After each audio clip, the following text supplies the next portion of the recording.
মঠবাড়িয়ায় ভোটবিহীন রাতের আঁধারে বাজার বণিক সমিতির কমিটি বাতিলের দাবিতে মানববন্ধন। পিরোজপুর জেলার মঠবাড়িয়া উপজেলার বাজার বণিক সমিতির পকেট কমিটি বাতিলের দাবিতে মানববন্ধন করেছেন ব্যবসায়ীরা।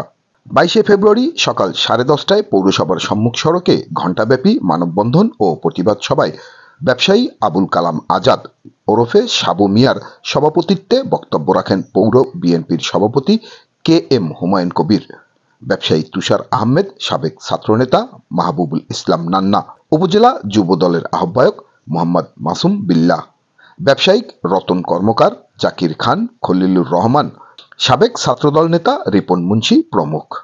5ই আগস্ট যে অর্জন করেছি, আমি মনে করি বাংলাদেশের মানুষের ভোটের অধিকার এবং গণতন্ত্র পুনঃপ্রতিষ্ঠার লক্ষ্যে যত প্রতিষ্ঠান আছে, যে সকল প্রতিষ্ঠানেই প্রতিনিধিত্ব হয় সেই সকল প্রতিষ্ঠানে নির্বাচনের মাধ্যমে স্বচ্ছভাবে কমিটি হওয়া দরকার, নেতৃত্ব নির্বাচিত হওয়া দরকার।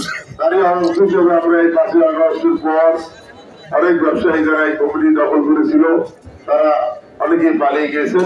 পরবর্তীতে এখানে ব্যবসায়ীদের সাথে আলাপ আলোচনা করে তারা নিজেরাই নিজেদের উদ্যোগে বারবার তারা সভা করেছে। আমাদের কতিপয় নেতৃত্ববৃন্দ তাদের ব্যক্তিগত স্বার্থ হাসিল করার জন্য, পারিবারিক স্বার্থ হাসিল করার জন্য এই ব্যবসায়ীদের মনোভাবকে না বুঝে ব্যবসায়ীদের সমিতি বা ব্যবসায়ীদের এই কমিটি স্তর দখলের মতো দখল করার জন্য চক্রান্ত করে একটি বুজুর্গ কমিটি গঠন করেছেন। এই 3 জনে মিলে এই বুজুর্গ কমিটি দিয়েছে। আমরা তীব্র নিন্দা জানাই। এই স্বৈরাচারীর দোসররা রাতের অন্ধকারে একটা কমিটি করেছেন এবং এই কমিটি অবৈধ।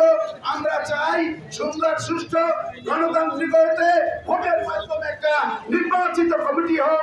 আপনারা অফিস দখল করেন, দোকানদারকে হুমকি দিচ্ছেন, এটা আপনার কত সুচরিত্রমানের পরিচয় দেখাইছেন আপনারা। আমাদেরকে নিন্দা জানাই। এই কমিটি আমরা কোন ব্যবসায়ীরা মানব না। আমাদের নির্বাচনের মাধ্যমে কমিটি চাই। অবৈধ কমিটি, অবৈধ স্বৈরাচারী নীতি আমি আর দেখি না। এই আমার জীবনে প্রথম দেখলাম যে লন্ডনের মতো ঢাকায় এত বড় কমিটি গঠিত হয়েছে। তাই আমি সর্বক্ষণ জনগণের মতামত দিয়ে আমি অবৈধ কমিটি হিসেবে ঘোষণা করিলাম। উল্লেখ্য, গত 30 জানুয়ারি 2025 ঊর্ধ্বতন কর্তৃপক্ষকে ভুল বুঝিয়ে মোহাম্মদ ইদ্রিস আলী মহারাজ সভাপতি, কামরুল আহসান রিপন সাধারণ সম্পাদক ও আবুল কালাম আজাদ ওরফে আবু মাস্টারকে সাংগঠনিক সম্পাদক করে 29 সদস্য বিশিষ্ট মঠবাড়িয়া বাজার বণিক সমিতির কমিটির অনুমোদন করা হয়।